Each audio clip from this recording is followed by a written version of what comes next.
greet all of you gathered in Cebu for the 51st International Eucharistic Congress. I thank Cardinal Bo, who is my representative among you, and I offer a special greeting to Cardinal Vidal, Archbishop of Palma, and the bishops, priests, and faithful in Cebu.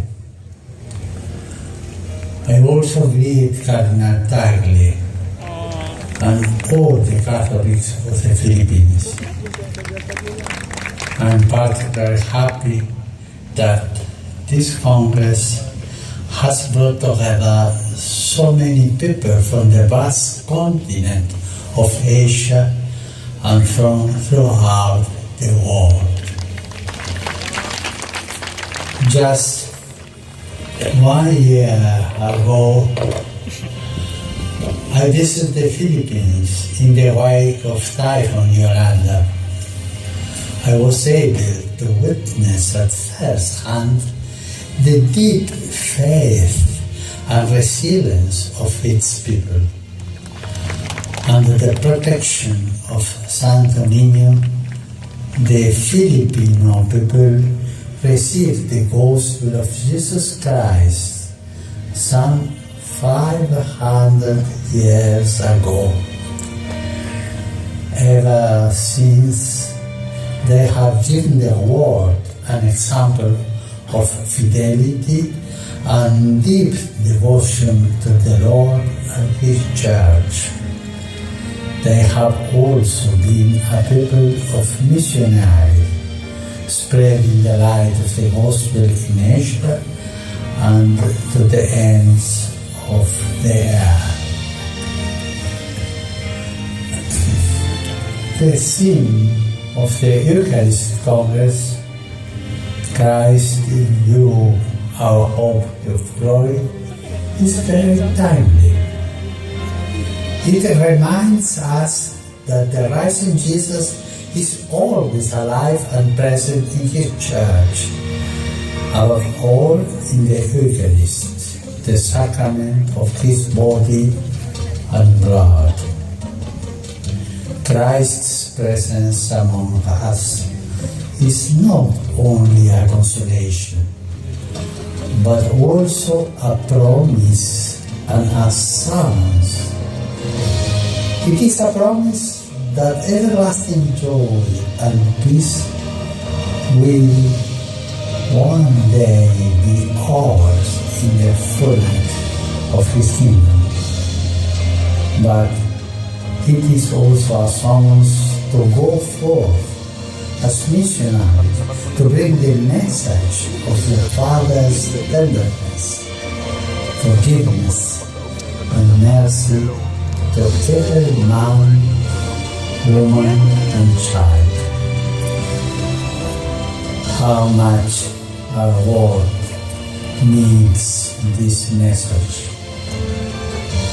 When we think of the conflicts, the injustice, and the urgent humanitarian crisis which mark our time, we realize how important it is for every Christian to be a true missionary disciple, bringing the good news of Christ's redemptive love to a world in such need of reconciliation, justice, and peace. So, it is fitting that this Congress has been celebrated in the Year of Mercy, in which the whole Church is invited to concentrate on the heart of the Gospel, mercy. We are called to bring the balm of God's merciful love to the whole human family, binding up wounds, bringing hope, while despair so often seems to have the upper hand. As you now prepare to go forth at the end of this Eucharistic Congress, there are two gestures of Jesus at the Last Supper which I would ask you to reflect on.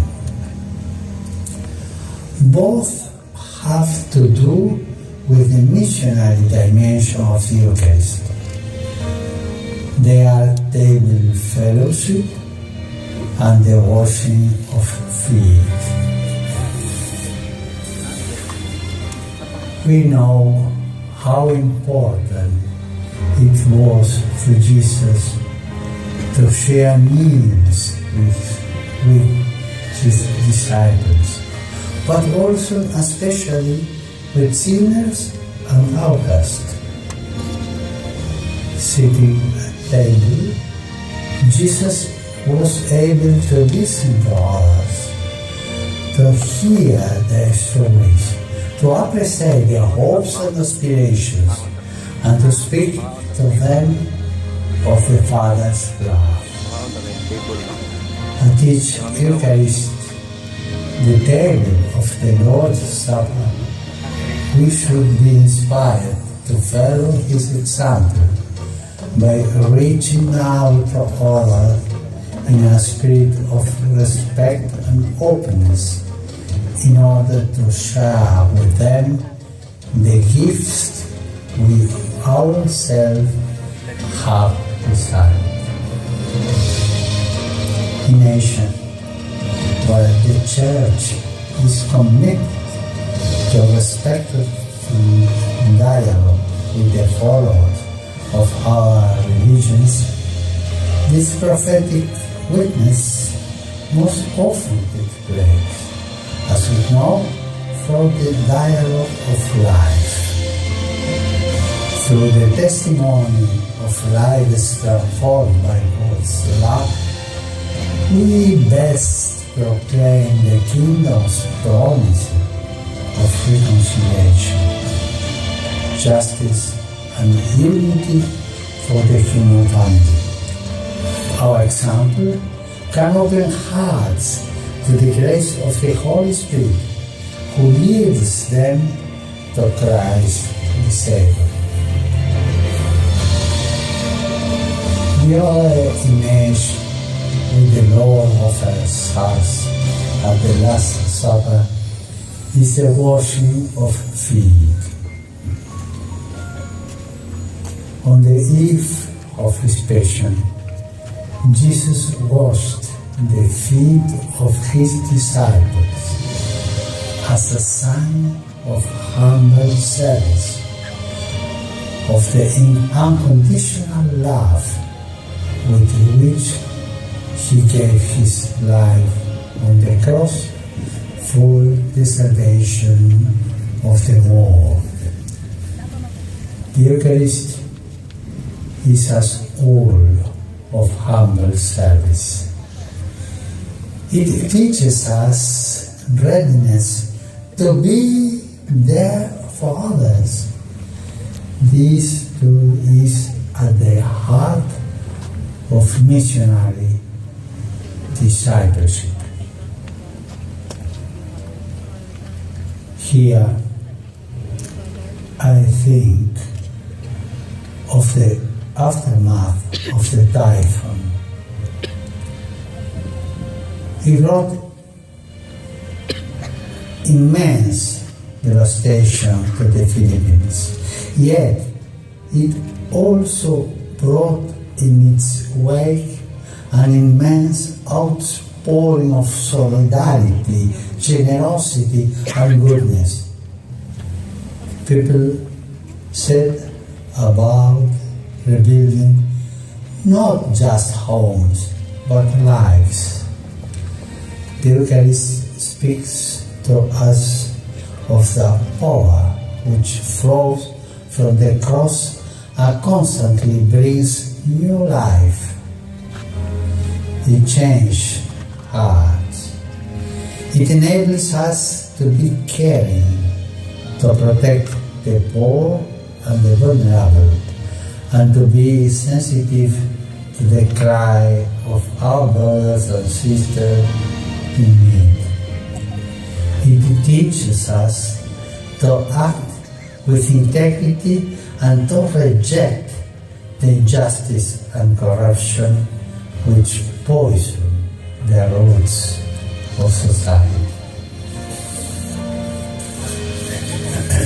Dear friends, may this Eucharistic Congress strengthen you in your love of Christ, present in the Eucharist. May it enable you as missionary disciples to bring this great experience of ecclesial communion and missionary outreach to the families, the parishes and communities, and the local churches. May it be a leaven of reconciliation and peace for the entire world.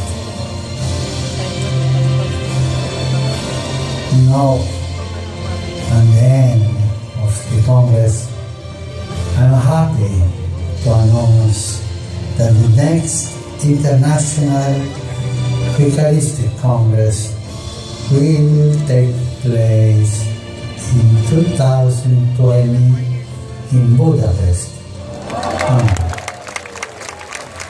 I ask all of you to join me in praying for its spiritual fruitfulness and for an outpouring of the Holy Spirit upon the engaged in its preparation.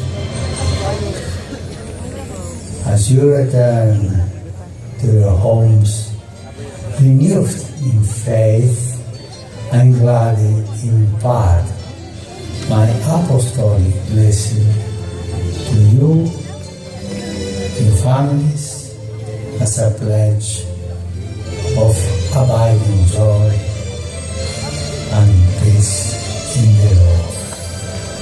God bless you, the Father, Son, and the Holy Spirit.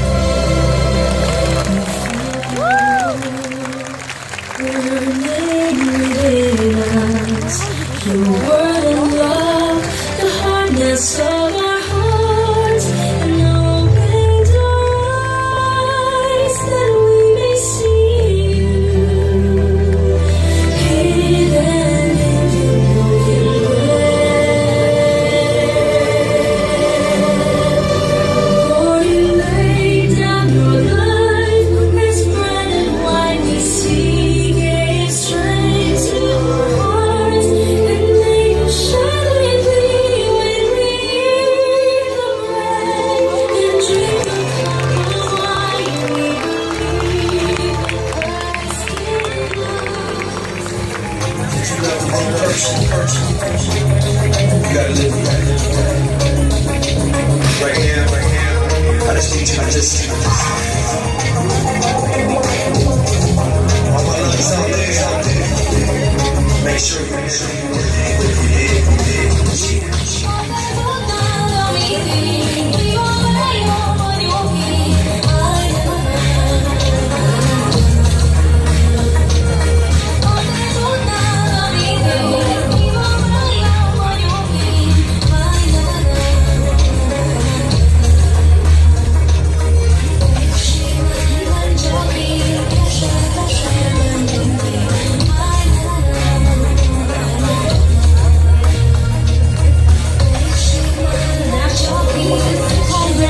In 2020,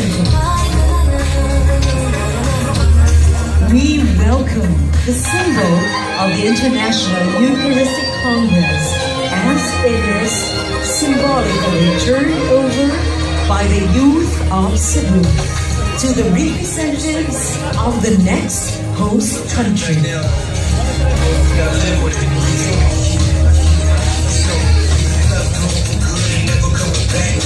Shot red on my heart turned black. Y'all, I ain't never played that. Got hurt like the train, same trash.